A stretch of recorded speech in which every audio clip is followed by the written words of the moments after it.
We begin with the latest developments on the campus tragedy at Brown University. Police continue searching for a person of interest. Thank you for joining us. I'm Shannon Heggie. Investigators released newly enhanced videos today of a significant person of interest and gave us a more detailed account of his movements before and after the shooting.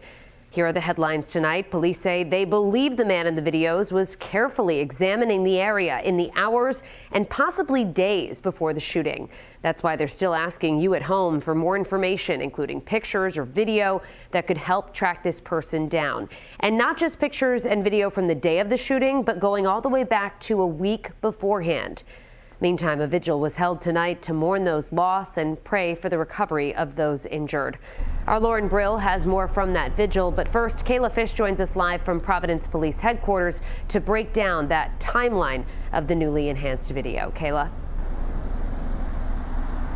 Well, Shannon, it's been close to 80 hours now since that campus tragedy took place over the weekend, and police still have not identified or located the shooter, which understandably has the city and the state on edge once again tonight. But authorities say that they have received hundreds and hundreds of tips, all coming in to the Providence Public Safety Complex behind me, and they are continuing to review those tips and track down those leads, and they're hoping that by releasing more and more video, as they did again today, they can generate new leads to find this person.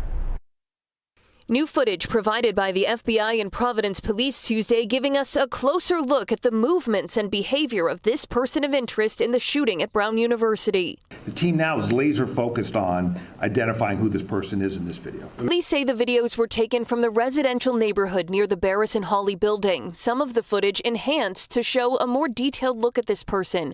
In some clips, he's walking. Other times, he's running. Focus on the body movements, the way the person moved their arms, the body posture, the way they carry their weight. I think those are important movement patterns that may help you identify this individual, which is extremely important. Investigators believe this man was on campus as early as 10:30 a.m. the day of the shooting, surveying and examining the area.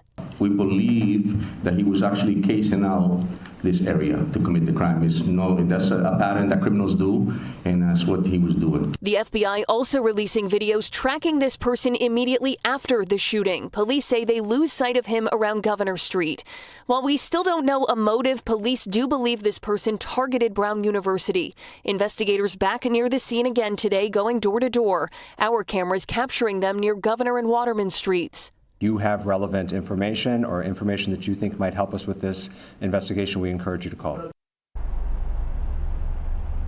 Now, again, police believe this person that you saw in that video may have been in the area in the days prior to the shooting, which is, again, why they're asking for any sort of doorbell camera video, dash camera video. If you have a Tesla, look at that video. That could help them, again, identify and then eventually find this person. If you have any of that information, call the tip line or go to the FBI.gov tip website.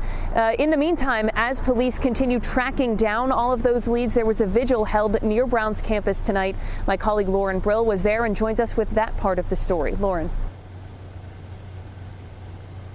Well, Kayla, anyone was welcome at St. Stephen's tonight. We saw religious leaders from all different faiths. Now, this service was really about allowing the community to grieve this tragedy and also heal. In the heart of Brown University's campus, St. Stephen's Episcopal Church is creating a safe space. And in these really scary times, the place I turn to is prayer. Within these walls, there's a sense of peace. It's always nice to be in a big, exalted space when you're thinking kind of big, heavy thoughts. Meanwhile, just down the street, students take in the memorial at Barris and Hawley, and at the main gates of the campus, Dan Beasley bringing a massive homemade cross all the way from Michigan, adding to the growing tribute. Shine a light in darkness at any time of the year, but especially at Christmas time. And St. Stephen's is preparing for Christmas services next week, but people are frightened and there's a feeling of despair. Mother Veronica Tierney wants the community to stay strong.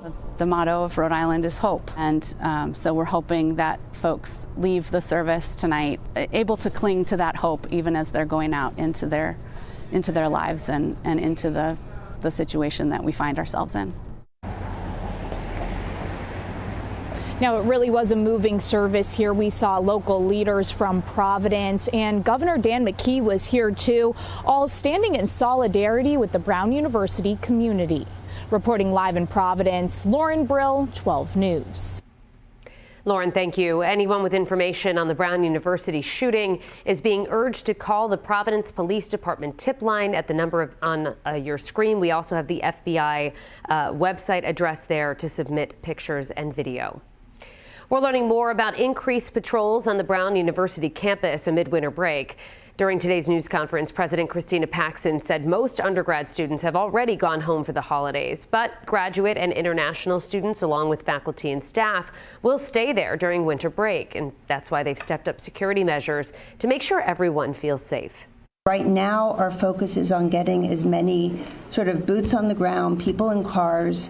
We have been really fortunate that the city and other municipalities have people who are helping us, people from the state. We also have security that we brought in from outside. I think over 60 people today were patrolling the campus. I was on campus walking around, and I couldn't turn around without seeing a security person. Paxson says they will continue those added safety measures on campus as long as necessary. Meantime, we learned at the press conference today about harmful doxing activity toward at least one Brown community member. At tonight's news conference, Rhode Island Attorney General Peter Nerona spoke about the importance of getting your information from a trusted source like police or news outlets. This as speculation swirls on social media about possible motives, suspects, or a link to the killing of an MIT professor yesterday. AG Nerona says now more than ever we have to be extremely cautious about what we read online. It's easy to jump from someone saying words that were spoken to what those words are, to a particular name that reflects a motive targeting a particular person. That's a really dangerous road to go down. Really dangerous. If that name meant anything to this investigation, we would be out looking for that person. We would let you know we were looking for that person. You know, again, I think it's just a really dangerous road to go down.